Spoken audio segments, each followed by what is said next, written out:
The component that I'm going to discuss about now is a bit unconventional and even on the bridge between a scientific possibility and, on the other side, vivid imagination.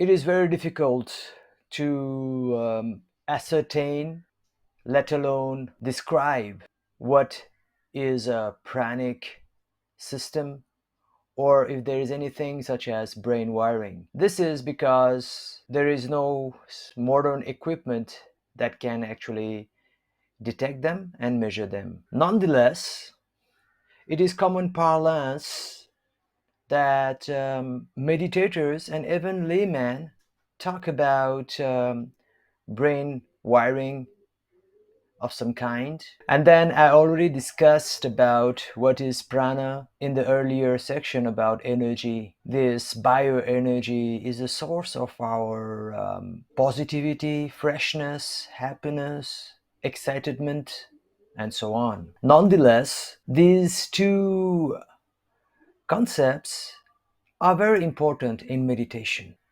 Unified meditation will affect them.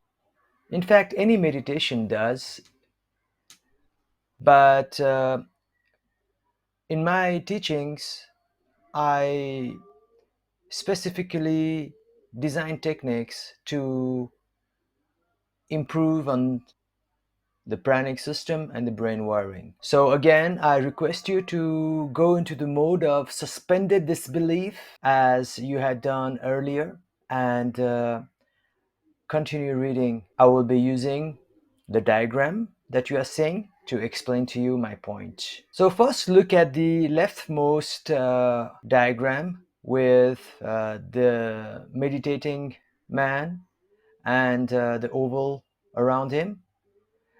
Yes, you'll remember that it is the same diagram that we used in the energy and creativity section. So what I am trying to tell you is that the two diagrams that follow there is a blow up of the arrows, the green ones that you can see in the oval circle. Let's look at the first rectangle. So at the top you will see a brain, and at the bottom you'll see a human body with various nerves or a circuitry of some kind. So what these two diagrams are trying to do is to explain how the pranic energy or the bioenergy flows throughout the body. Mind you, I have taken the diagram of this person from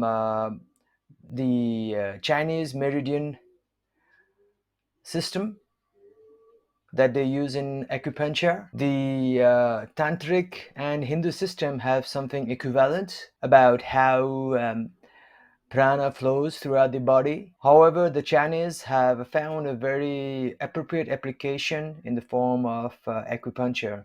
So I'll be using their diagrams. So the brain wiring as well as the pranic wiring system both cannot be seen with our eyes, nor can they be measured by any equipments yet. However, based on the application of acupuncture and their own studies, the Chinese have estimated that the prana, or what they call the chi, flows as shown in the diagram. And then in the brain, nobody yet has come up with any actual map. Obviously, you could do acupuncture on the body, but in the brain, that would be a ridiculous idea and maybe even dangerous. So there is no similar map of the brain wiring as there is of the pranic system. You will notice that I have put some red circles in both the body diagram and the brain diagram. They represent blocks. Now, these blocks in the pranic system and in the brain wiring cause various kinds of problems from physical health to emotional instability to intellectual disability or weakness, then according to the theory of unified meditation, what I propose is that through studies and various kinds of trainings, as well as meditation, those blocks can be removed, and the resultant is the next rectangle that is labeled as level B. In that one, you'll notice that there is no blocks. They have been removed because of the studies, training, and meditation. Besides removing blocks, studies, training, and meditation,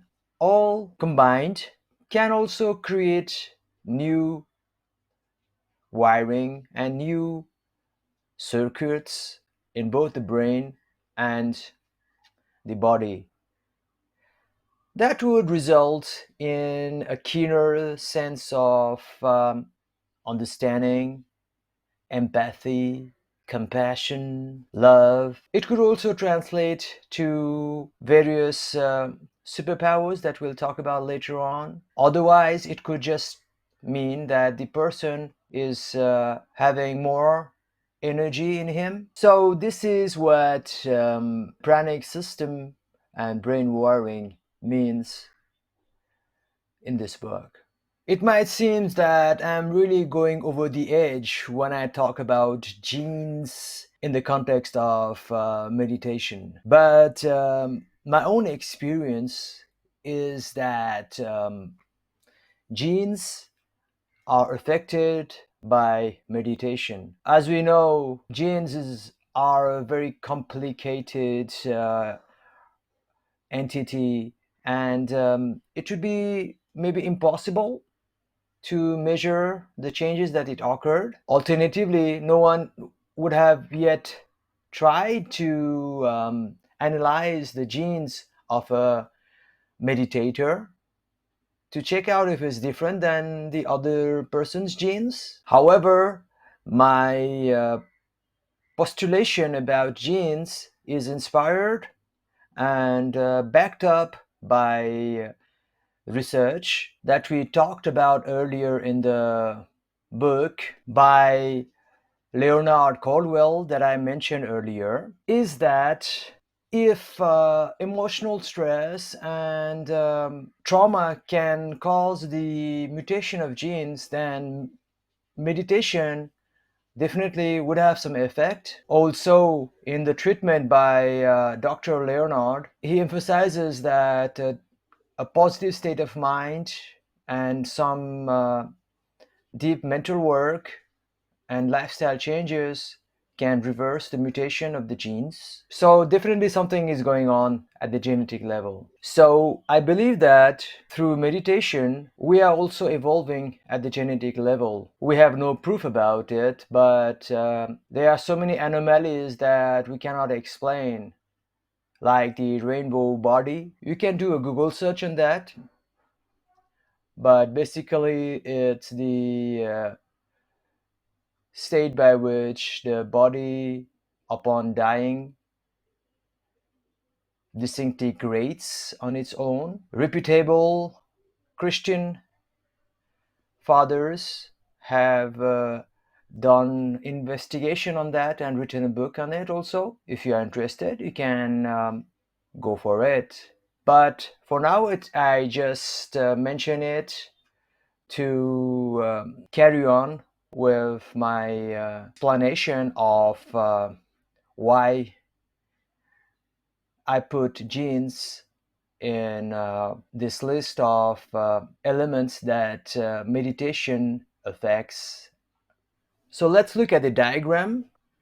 You'll see the genetic structure at the bottom, which is red, which is of the chimpanzee's chromosome. So there is a slight moderation, and the green one is that of a human being. Now, my proposition is, of course, that we are evolving, and the evolved human chromosome would be at the top with some kind of measurable changes at the genetic level that would lead to some kind of extra sensory powers or some different abilities of some kind.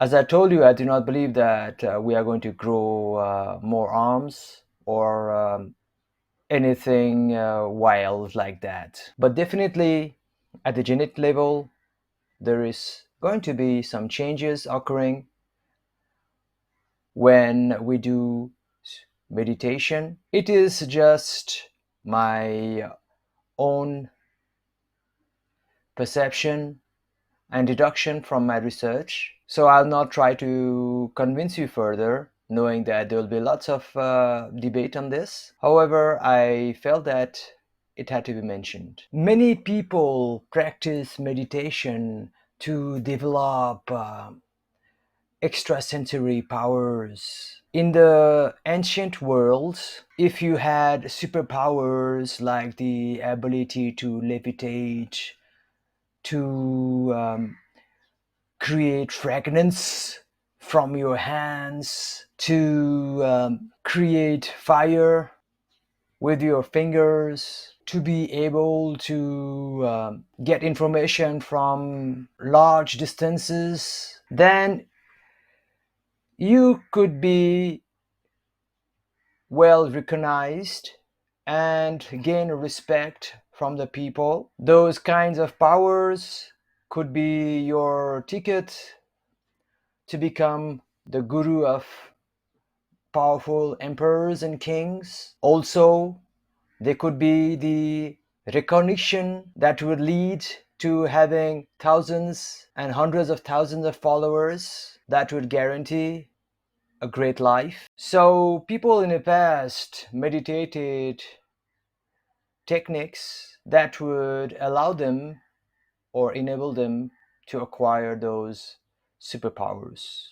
Today, that aspect of meditation is almost laughable, but hold your breath, and maybe you are not going to be the last one to laugh, and you might be missing out something if you ignore this point. Some people are born with ESP, and some people fake ESPs. The difficulty is to separate who are the fakers and who are the real deal. Nonetheless, it is possible, and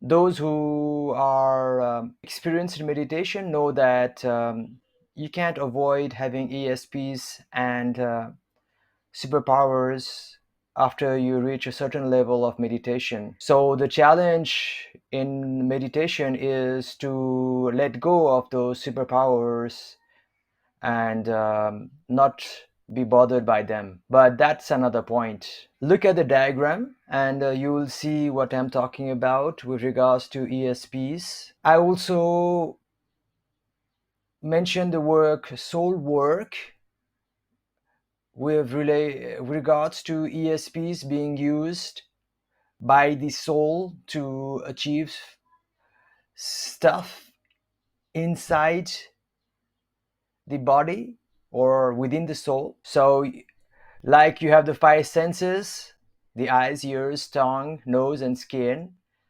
Some example of ESPs are telepathy, meaning the ability to communicate without a phone with other people. Then there is clairvoyance, meaning the ability to see clearly through people, maybe the future. Another ESP is precognition, which means the ability to know the future before it arrives. Then we have retrocognition, which is the ability to know things from the past. Next, a popular ESP is mediumship, or the ability to communicate with the dead and pass on message from them to the living. Then we have psychometry, whereby we can know about a person by having access to any material that this person owns. Another ESP is psychokinesis, which is the ability to move objects with our minds. And then we have remote viewing, which has been very popular in the Cold War, whereby the Russians and the Americans tried to spy on each other using the mind.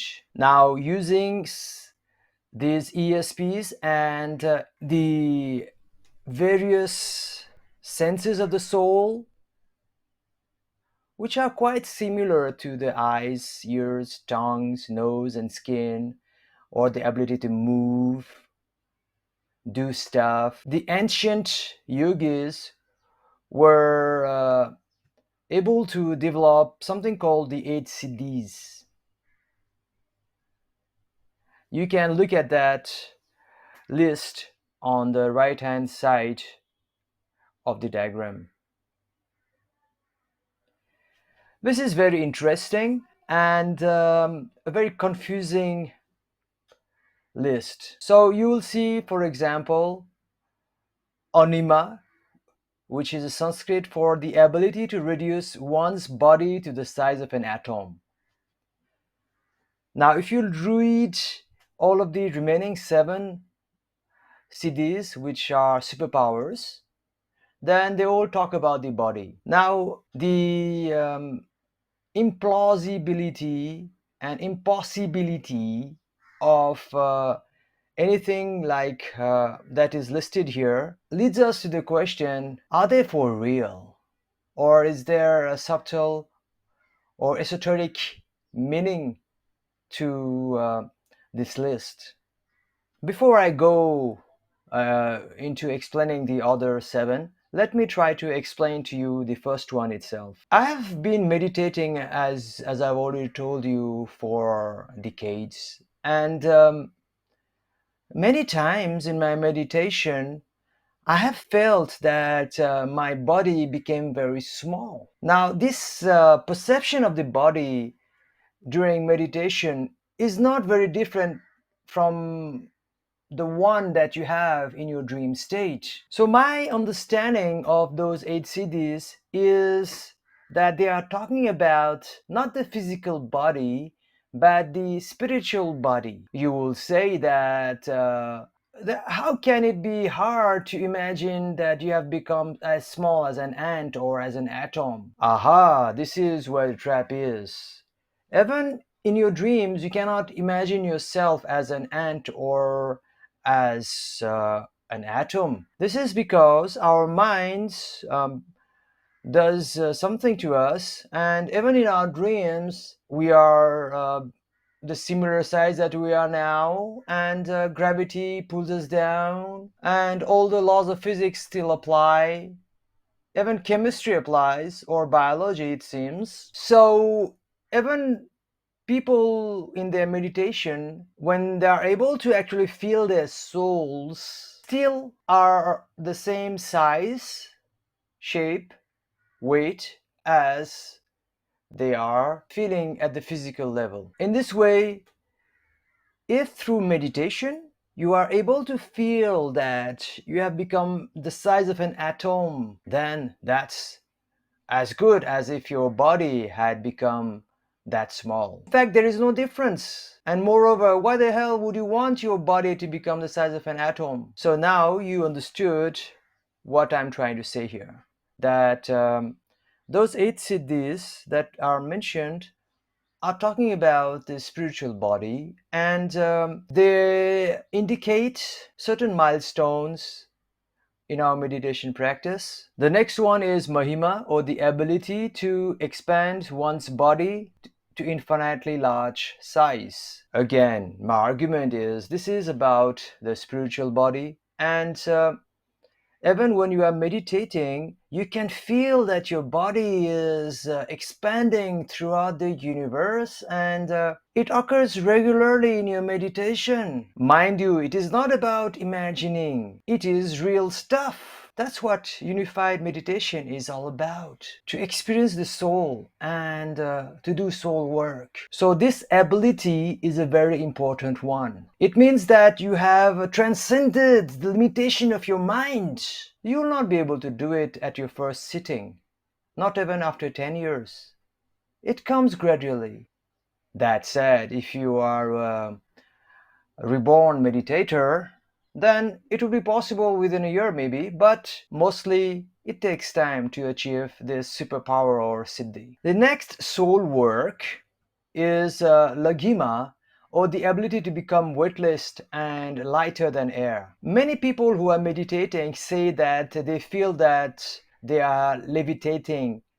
They are afraid to open their eyes in case they see that their body is really off the ground. Some observers of those meditators claim that that person is truly levitating. So, what's the truth here? Again, who wants to be levitating? For what? Who wants to walk on the water? For what? Practical benefit of doing that isn't very high. Maybe it was good for Jesus in order to prove to his followers that he was sent by God. But for the rest of us, what's that power gonna be useful for? However, in meditation, it has a relevant point. As I told you, even in our minds and souls, we feel the same weight that we are actually. So if you are obese, you will feel obese. If you are light, you will feel light, but you'll not feel like a feather. That said, sometimes when we are in a bad mood, we feel very heavy, and sometimes when we are in a good mood, we feel very light. So the thing about weight in meditation is not about your physical weight, but it's about your spiritual weight and how much you have given up, renounced, detached yourself from your sense of ownership and entitlement. Yes, it's the spiritual manifestation of an intellectual and an emotional state. So this particular superpower has got a lot of significance. It means that we are no more chained to material thoughts, desires, and attachments. Garima, again, is again talking about the weight and that we are becoming heavy. This heaviness is not as we talk being fat or obese. It's about having presence, a sense of gravitas. Again, it's the emotional and intellectual manifestation at the spiritual level that you have weight, that you know stuff, that you have the ability to do things, and you feel heavy in a sense like an elephant feels heavy, marching through the jungle, walking across the various swamps, befalling the trees that stands by on its way, making the other predators run away and let it pass. Next, we have prapti, that is the ability to realize whatever we desire. That's the tricky part. As I told you earlier about dreams, a lot of things happen out there. For example, you might be lusting over somebody, but it might be immoral for you to actually go about fulfilling that particular desire. Then, if your desire is fulfilled in that dream and your lust for that person is culminated, then you can consider it as a dream that is fulfilled. So that is also what this superpower means, the ability to channel the desires in state or place where it is harmless. And then there could be more complex desires, like wanting to travel the world, for example. In the case it is not physically possible, the meditator could experience the same thing through astral travel or deep imagination of some kind. What I'm trying to take you too is that there are many levels in which the desires can be fulfilled.